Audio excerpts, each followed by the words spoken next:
Dengue malaria जैसे रोग अब कुछ ही सालों में इतिहास हो जाएंगे। विश्व स्वास्थ्य संगठन द्वारा स्वीकृत मलेरिया की वैक्सीन के बारे में कहा जा रहा है कि ट्रायल में इसके नतीजे इतने शानदार मिले हैं कि यह ऐसी गेम चेंजर साबित होगी कि साल 2040 तक दुनिया से मलेरिया पूरी तरह से गायब हो सकता है।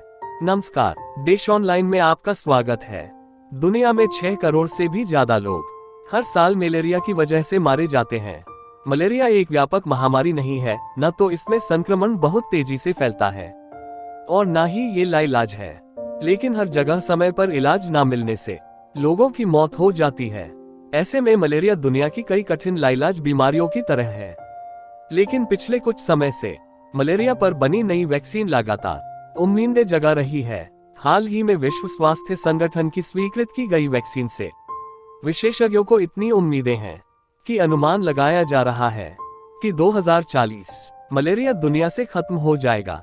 बहुत ही ज्यादा कारगर इस वैक्सीन से काफी उम्मीदें क्यों हैं और इसमें इतना वक्त क्यों लगा, ऐसे तमाम सवालों के जवाब कन्वर्सेशंस के लेख में ऑक्सफोर्ड यूनिवर्सिटी के जेनर इंस्टीट्यूट के निदेशक और चीफ इन्वेस्टिगेटर एड्रियन हिल ने दिए हैं और बताया है कि ट्रायल के दौरान साल भर में करीब 75% मलेरिया के मामले कम होते देखे गए हैं, जिससे इस वैक्सीन को गेम चेंजर की तरह देखा जा रहा है।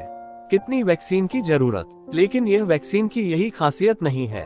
इस वैक्सीन को बड़े पैमाने पर बनाया जा सकता है और जो कि अफ्रीका जैसे देश में बच्चों को मलेरिया से बचाने के लिए बहुत ही जरूरी है, जहां दुनिया में मलेरिया से होने वाली मौतों का हिस्सा 90% है। यह मलेरिया प्रभावित होने इलाकों में पैदा होने वाले 4 करोड़ बच्चों को फायदा होगा। बड़े पैमाने पर सस्ता निर्माण संभव।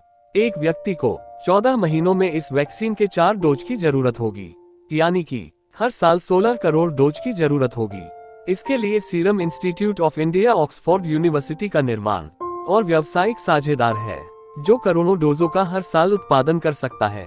इसका तीसरा सबसे बड़ा फायदा इसकी कीमत है। बड़े पैमाने पर उत्पादन के कारण यह एक डोज $5 की पड़ेगा। इतनी जटिलता क्यों? हिल ने बताया कि मलेरिया की वैक्सीन पर करीब 100 सालों से भी ज्यादा समय से काम चल रहा है और करीब 100 वैक्सीन ही बन सकी, जिसमें बहुत ही कम कुछ ही हद तक कारगर हो सकी। परेशानी यह है कि मलेरिया वायरस या बैक्टीरिया से नहीं, बल्कि एक प्रोटोजोआ परजीवी से फैलता है, जो वायरस से हजारों गुना ज्यादा बड़ा होता है। जहां कोविड में 13 जीन होते हैं, वहीं मलेरिया के 5500 जीन होते हैं। बदलता रहता है परजीवी। गंभीर स्थिति में मरीज कोमा में जा रहा है। खून की बहुत कमी हो सकती है और लाल रक्त कोशिकाओं को हानि हो सकती है, यहां तक कि मौत भी हो सकती है। इस दौरान परजीवी बदलता रहता है, यानी अगली बार मच्छर काटेगा और किसी और को संक्रमित करेगा, तब तक परजीवी फिर बदल सकता है। कैसे फैलता है संक्रमण? यही वजह है कि मलेरिया इतना जटिल है। इतना ही नहीं, मच्छरों के जरिए कई तरह के परजीवी त्वचा में चुभकर पहले तेजी से लीवर में जाते हैं, जहां वे बहुगुणित होते हैं, फिर कहीं जाकर खून में मिलकर फैलते हैं। वे अलग अलग चरणों में अलग अलग होते हैं। वे हर 48 घंटे में 10 गुना तेजी से बढ़ते हैं। पहले तो संक्रमण का पता नहीं चलता है, लेकिन जब तक व्यक्ति बहुत बीमार होता है, परजीवी घनत्व बहुत अधिक बढ़ जाता है। मलेरिया का संक्रमण 4 जीवन चक्रों से गुजरता है, जहां वे सभी अलग अलग अवस्थाओं में होते हैं।